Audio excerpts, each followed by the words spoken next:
Bonjour, dans cette vidéo, dans un cluster Kubernetes, je vais vous montrer comment exécuter des conteneurs Docker en mode détaché. Alors avant tout, c'est quoi le mode détaché ou attaché?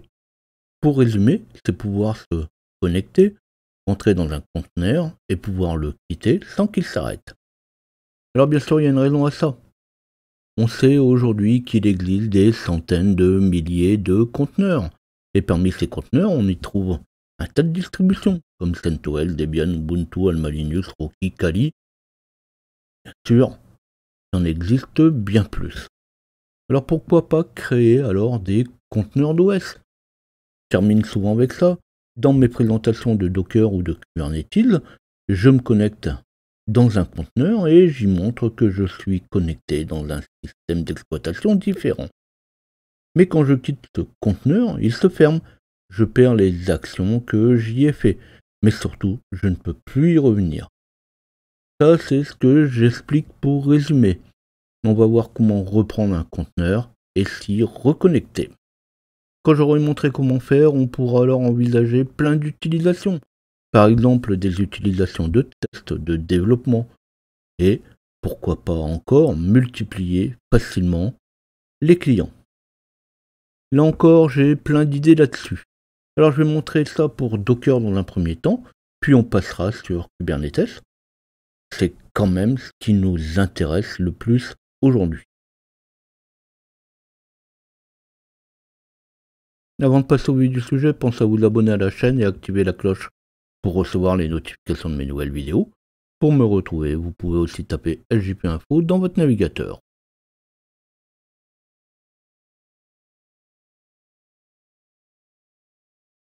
Les vidéos sur des serveurs, mini-serveurs, cluster Kubernetes, j'en ai fait quelques-unes.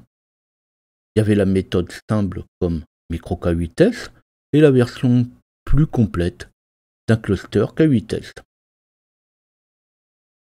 Vous pouvez alors aller voir mes différentes vidéos sur Docker et ses applications. Je ne reviens pas sur les bases, sur l'installation de Kubernetes ou de Docker. Pour ce qu'on va faire aujourd'hui, Docker ferait presque l'affaire. Mais je vais prendre un cluster Kubernetes, car on va aller bien plus loin que Docker. Surtout que c'est loin d'être la dernière vidéo du genre et sur les conteneurs. Et bien justement, voilà, je me suis connecté en SSH. J'ai pas besoin de me connecter sur les autres serveurs, je n'ai besoin de me connecter que sur mon master, puisque c'est son rôle. Et je peux vérifier que tout est bon pour commencer, pour travailler avec. Donc je vais faire un kubectl getNo pour lister les serveurs du cluster. Et je peux aussi faire un kubectl espace getPods espace --all namespace pour vérifier si les pods, et notamment ceux du système, sont bien lancés. Alors je pourrais faire aussi un docker image list pour lister les images en cours sur le système. Alors oui, mon serveur est tout neuf pour l'instant. Je passe très vite. Comme on a configuré tout ça en cluster, il va de soi que mon cluster doit être fonctionnel. Si vous ne démarrez que le serveur, les commandes qu'on va passer après, quand on va parler de Kubernetes, ça ne passera pas, puisqu'il est fait pour fonctionner avec ses workers.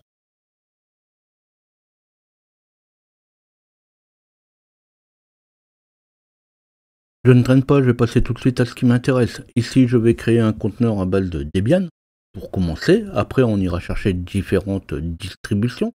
Généralement, c'est l'image d'OS de base, comme la Debian. Elles sont généralement utilisées pour faire du développement. Comme je le disais personnellement, je vais aussi en avoir une autre utilisation. Et dedans, on va profiter pour taper quelques commandes. Alors pour l'instant, des commandes de base, mais on y reviendra plus tard pour y exécuter tout un tas d'actions. Les conteneurs, les microservices, c'est vraiment la porte ouverte à toutes les utilisations possibles. Alors si je fais un docker espace run espace -- hostname égale debian-1 espace ti espace debian espace bash, Donc là, je fais un docker run, donc je vais exécuter. --hostname égale debian-1.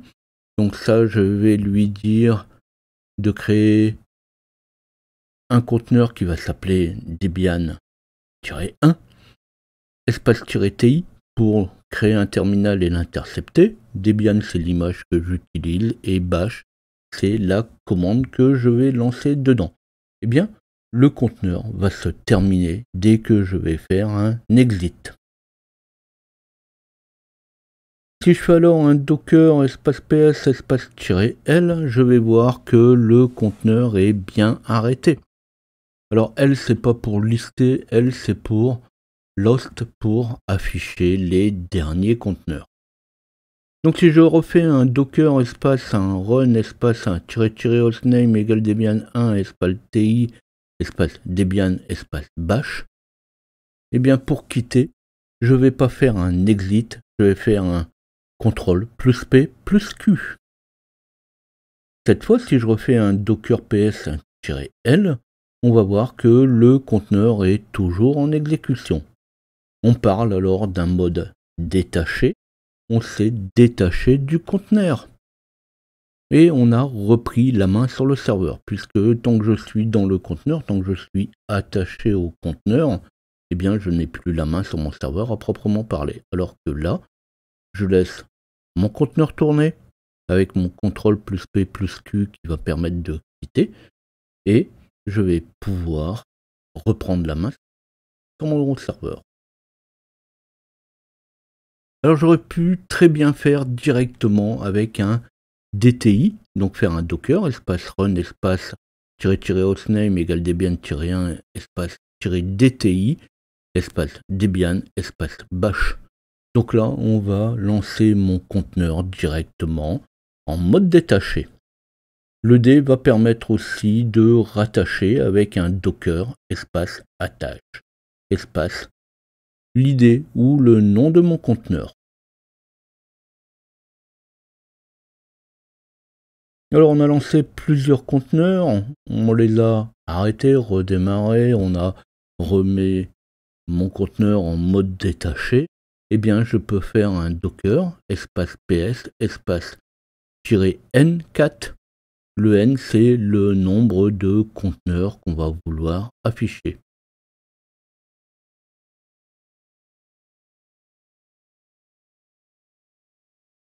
Alors avant de passer à quelque chose de plus sérieux, je vais supprimer mes conteneurs. Je vais faire un docker espace ps espace -a pipe grep debian pour ne filtrer que les conteneurs Debian, puisque dans Docker, j'ai aussi les conteneurs de mon Kubernetes, et ceux-là, j'ai pas envie de les supprimer. Là, je rentre pas plus dans les détails des commandes, vous avez les manuels pour ça, et sinon, eh bien, vous avez ma vidéo sur les bases.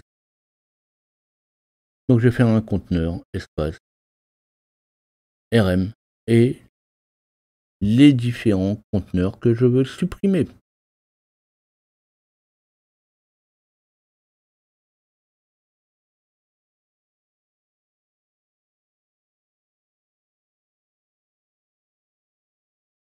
Alors je vais arrêter là avec Docker, j'ai dit justement que Docker, eh bien c'était vraiment juste pour la forme, et on va passer à notre Kubernetes. On va alors parler plutôt de pod de debug ou sleep pod. Finalement, c'est des pods qui sont faits pour faire du debug ou qu'on va laisser en attente. Alors on va créer un pod où on va exécuter une commande sleep qui va le laisser en attente pendant le temps donné en secondes. Donc je peux faire un mkdir espace-p espace /root/YAML. Là c'est un dossier où je vais mettre tous mes YAML. Après chacun s'organise comme il a envie. Je peux faire un cat ou un vi de root YAML/debian.yaml. Alors bien sûr le YAML que j'utilise, vous allez pouvoir le retrouver dans la description de la vidéo. Alors je reviens pas sur les YAML, c'est un YAML tout ce qui est plus classique. Pas de tabulation et attention aussi à l'indentation, puisque c'est l'indentation qui fait que on aura les différents niveaux. Alors ici, vous avez vu que je mets 31 536 000 secondes, soit un an. Vous pouvez y mettre finalement ce que vous voulez. Comme de toute façon, je le mets en restart policy égale always, il redémarrera autant de fois qu'il faudra. Donc si vous voulez le redémarrer au choix tous les jours, donc soit 86 400 secondes, tous les mois comme vous voulez, eh bien vous le reverrez restart quand on fera un kubectl getPods. Donc on retrouvera les différents pods et on verra combien de fois il a été retrouvé. Alors en plus de ça, vous avez vu que à la fin de mon YAML, j'ai rajouté une rubrique DNS spécifique. J'ai mon serveur de DNS spécifique, celui qui est dans mon réseau, mais mon serveur fonctionne également sur une configuration DHCP où j'ai fixé les adresses IP. Donc ça, on peut le faire comme on voudra. Donc je fixe les adresses IP par adresse MAC, qui explique que parfois il faudra configurer certaines choses de manière spécifique. Vous pouvez alors essayer sans cette partie, puis au besoin ajuster si le conteneur a des soucis particuliers. De toute façon, vous allez très vite le voir. Quand vous allez être dans le conteneur et vous allez vouloir faire un apt update, si vous dit qu'il n'y a pas de réseau, il y a beaucoup de chances qu'il y ait un problème de DNS. Alors on va appliquer et on va créer le pod avec un kubectl apply espace-f /root /yaml/debian.yaml puisque c'est là où j'ai mis mon Debian YAML. Alors, bien évidemment, j'ai d'abord tout supprimé sur mon Kubernetes avant la démo. Sinon, j'aurai un message qui me dit pod Debian unchanged. Et surtout, je n'aurai pas le téléchargement qui va suivre.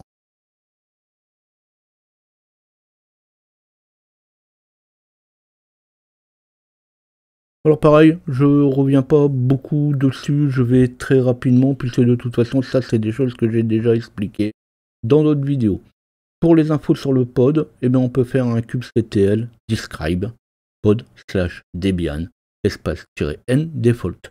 Donc, je vais lui demander de décrire le pod qui s'appelle Debian dans mon namespace défaut. Et on va rentrer dedans avec une commande exec. Quand on crée le pod, alors il télécharge les fichiers images, pour peu que j'ai pris un petit peu mon temps, et il va pouvoir lancer directement la commande pour se connecter dedans. Ça, c'est vous qui allez voir. Donc pour pouvoir lancer la commande, je fais un kubectl exec espace it espace debian espace --bin/bash. On retrouve finalement la même chose que ce que j'avais tout à l'heure dans mon Docker. Avec un IT, on intercepte le terminal et j'exécute dedans une commande /bin/bash. Une fois que je suis dedans, je peux faire alors un apt update, un apt install htop par exemple, puisque htop c'est bien, on va voir tout de suite qu'il est fonctionnel.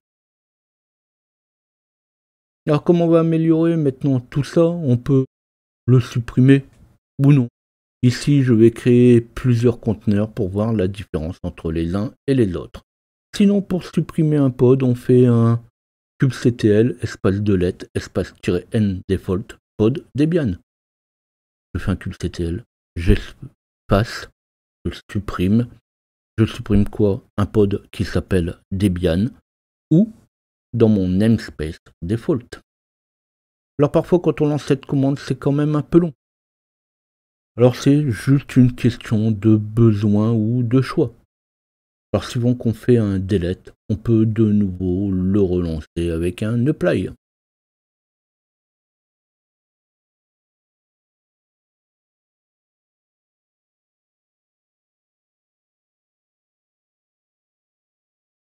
Alors comme je n'ai pas envie de faire un apt get ou un apt update et un apt install htop espace-y à chaque fois, je vais l'intégrer directement dans mon YAML.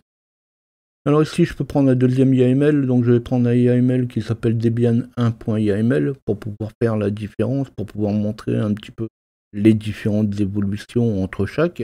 Mais sinon, je pourrais directement faire un mkdir espace-p comme tout à l'heure, /root/YAML, et un vi /root/YAML/debian.yaml. Donc dedans, je reprends quasiment la même chose, il y a juste à la partie conteneur où je vais rajouter le bin bash -c, et puis dedans, en argument, je vais lui passer un apt update, un apt install htop, et toujours mon slip 31 536 000. Alors ici, je mets commande entre crochets et je mets la commande, mais j'aurais très bien pu faire comme dans mon premier YAML en mettant des tirets. Et pour mes arguments, pareil, apt get yum dnf. Ne m'embêtez pas avec ça, vous mettez vos commandes si vous pensez que ça ira mieux avec vos propres commandes.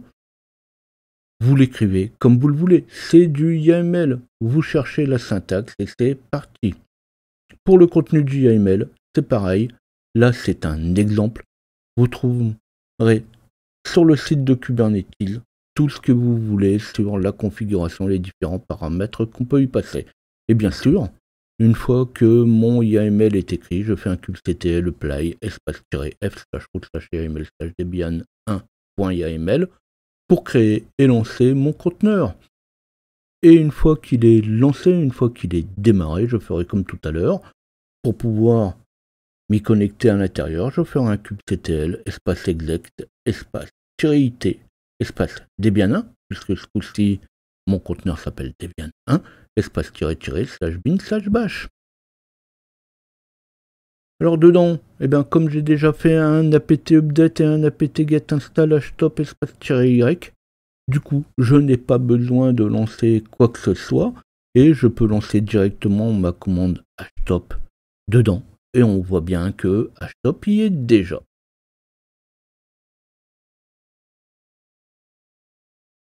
Et pour le reste, je vous laisse le vérifier, le voir. C'est de l'utilisation et ça reste du classique.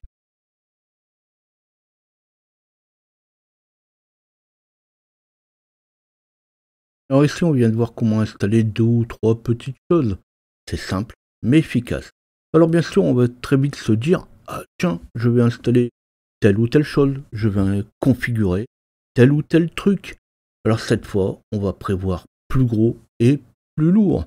Parce que tout mettre ça dans une seule commande, même avec des points-virgules, ça va quand même être très lourd au bout d'un moment. On va tout simplement créer un espace de script pour lancer des commandes plus volumineuses. Alors toujours pareil, j'aurais pu faire un mkdir espace-p/root/yaml, un cat, un vi /root/yaml/debian2.yaml. Donc ça, c'est mon troisième fichier. Dedans, on va commencer par créer une configuration map. Donc que je vais appeler myconfig map. Et dedans, je vais lui mettre un point d'entrée, entrypoint.sh. Donc en gros, je vais créer, en même temps que mon pod, un script entrypoint.sh. Alors c'est généralement comme ça qu'on l'appelle, mais vous pouvez l'appeler comme vous voulez. Dedans, je mets un pipe tiré et dedans, je vais pouvoir mettre juste derrière un script avec mon shebang bin bash. Et derrière, je vais pouvoir faire un apt update, un apt install htop, ssh. Je vais pouvoir installer tout ce que je veux. Et toujours, à la fin de mon script, un slip 31 736 000. Comme ça, il va exécuter mon script dès le début. Il va exécuter les différentes actions que je lui ai mis, comme l'apt update et puis les différentes installations qui vont derrière. Et je termine toujours avec le slip qui va derrière. Alors bien sûr ici j'ai mis plusieurs lignes apt install, mais vous aurez compris que c'est pour le principe, c'est pour montrer que c'est un script en bash. Alors on met un script en bash qui installe Python. On met un script Python qui exécute un script Python derrière. Et là, on peut bien sûr aménager notre YAML comme on le voudra. Et comme avant, eh bien, je vais quand même l'exécuter et aller voir comment il fonctionne. Donc, je vais faire un kubectl espace apply espace-f slash root slash YAML slash debian2.yaml pour lancer le conteneur. Et je ferai comme juste avant, kubectl exact espace -it espace debian2 espace slash bin slash bash pour m'y connecter. Là, je vais pouvoir vérifier que mes paquets ont été installés. Donc, je vais pouvoir faire un ping de Google. Et oui, puisque j'ai installé l'utilitaire de ping.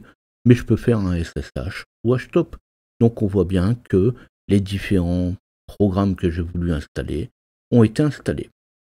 Alors, on pourrait encore créer des images spécifiques avec Docker Compose. Alors, créer notre propre repository, partager des volumes et plein d'autres choses. Alors justement, vous avez ma playlist sur Docker et ses différentes utilisations. Alors non, je refais pas le monde. Non, je ne présente pas ce que j'ai déjà présenté. Vous allez voir si ça vous plaît ou pas. Là, je ne sais pas encore jusqu'où j'irai avec Kubernetes. Je reparlerai après. Là, je termine avec ma présentation pour l'instant.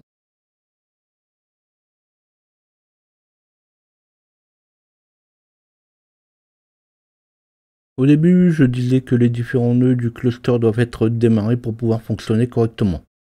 Alors, avant de quitter, on va quand même aller voir où mes pods ont été téléchargés ou ont été lancés. Donc pour afficher un peu plus d'informations sur les pods, on va utiliser l'option wide avec un kubectl espace get espace pods espace-o wide. Là, on va voir qu'on n'a pas choisi, mais kubectl s'est bien chargé de la répartition. Avec un kubectl getPods espace-o wide, on revient à de l'utilisation de base.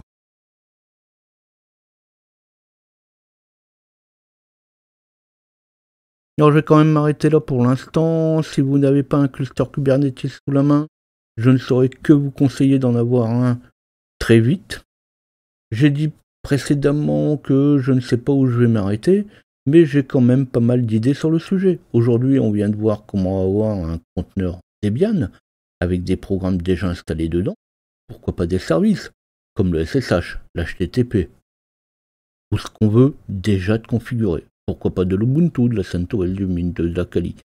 Des conteneurs avec leur propre IP. Là, j'ai dit que j'avais plein d'idées. Surtout, un pod peut embarquer plusieurs conteneurs, donc plusieurs possibilités de travail. Si la vidéo vous a plu, faites-le savoir. Ça me permettra de jauger les limites à atteindre. Alors là encore une fois, je vais montrer pas mal de choses. Suivant là où vous en êtes avec Docker ou Kubernetes, j'ai déjà parlé de choses plus simples et aussi d'autres plus compliquées. Vous pouvez donc avoir des questions, des interrogations, des attentes, des remarques. Faites-moi savoir. Tout ça, rien ne vous empêche de venir compléter aussi sous la vidéo vos propres expériences. Surtout gardez à l'esprit que ce n'est pas en sens unique. Alors vous le savez déjà, c'est pas fini. Alors à bientôt.